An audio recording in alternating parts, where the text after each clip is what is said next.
which led them into spiritual arenas, which further enhanced their music.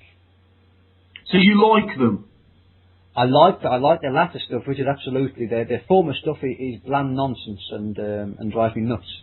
You like them, and you think it's to do with their intake of drugs? I think that had a definite beneficial effect. But you like some truly awful stuff, Nathaniel. You strike me as the kind of man who would enjoy watching a beautiful woman performing oral sex on one of those lady boys from Thailand. So your recommendation is nothing to go by. Well, you're right, I wouldn't be against that. You've got no shame. Clearly not, no, I haven't. That's my opinion, and I'm entitled to it just as much as you're entitled to yours. So you suggesting that I should go and listen to the Beatles and that I should get mashed off my tits on LSD?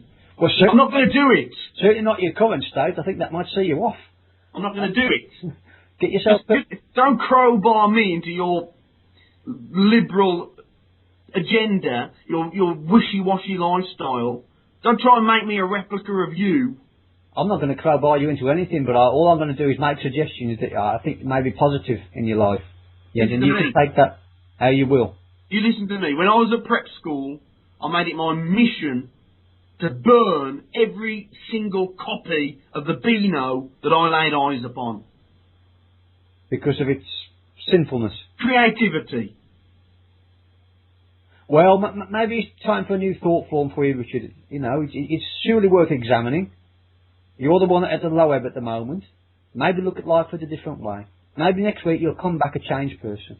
More positive, more gentle, more humble, happier. What do you want me to do? What do I want you to do? Yeah, give me something reasonable, something feasible that I'm actually likely to do. That's not going to cost any money, or not too much money. You know, something.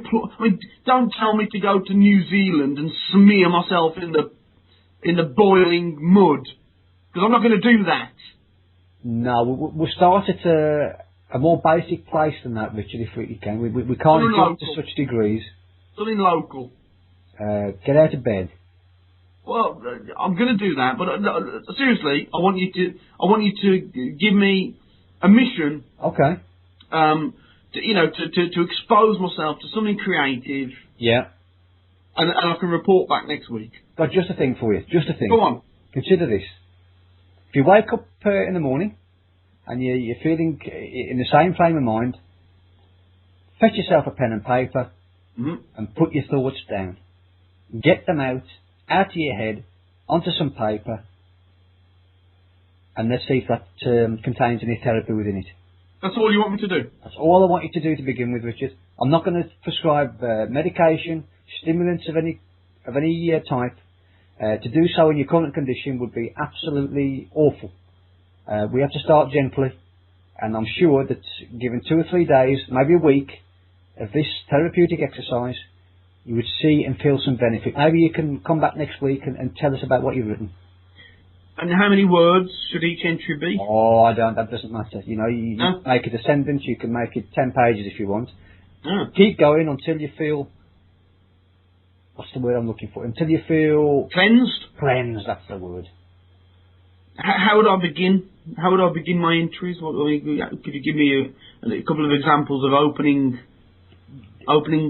gambit? Well, that's kind of the point, Richard. There is no structure to this. You wake up, and if you want to, you don't have to start with a particular way in a particular sentence. You can write words, you can write dribble, you can write in a different language. All you want to do is just get those negative thoughts out of your head and onto paper. Even if they're just nonsensical. Is this a stream of consciousness? I guess that'd be one way of labelling it, yes. Is that what we're talking about? Yes, I'm glad you came out with that phrase. That shows progress already. I'll try it, Nathaniel. Thank you. I'll try. I'm going to do it every day, but at least 2 or 3 days, I'll try it. I'm glad to. As soon as I wake up, I'll jot down my thoughts. And if you want to, you could maybe divulge some to the listeners for us next week. What do you think? Let's see what I write first. All right. Okay. But it's certainly a possibility. I don't think we'd be too shocked by anything that you write down, Richard. You're nothing if not extreme. Do you think we're done? I think we're done. Because this has been absolutely excruciating for me. Well, I've hated this.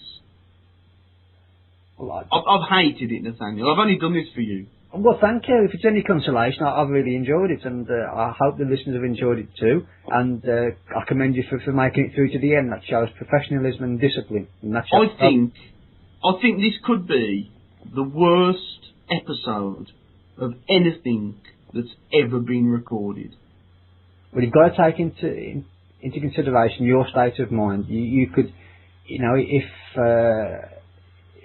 Cameron Diaz got under the desk now and started playing with your cock, you'd probably see it in a negative way. Well, nothing would happen, because it'd be cold and lifeless. Well, you know, you got Cameron Diaz under your desk playing with your todger, man. Wouldn't make any difference. It would be cold and light. It's like a baby elephant. Imagine this. It's like a tiny elephant's trunk. You know the way it's all the elephant's trunk's all wrinkled and creased. Yes. That's what my penis looks like at the moment. Cold, blue, and wrinkled. Maybe the delicate touches of Miss Diaz may inspire it in some way. I don't know. Anyway, I'll think about that. finish things off for us. And that's it for this week's episode of Passive Aggressive Film Reviews. I can only apologise for the poor quality. No need for apology. It's been horrendous. It's been great.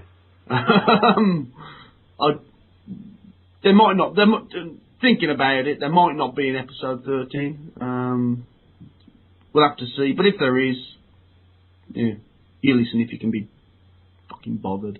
I'll get him back for you. But for God's sake, email us in. Give him some confidence. Goodbye. Goodbye.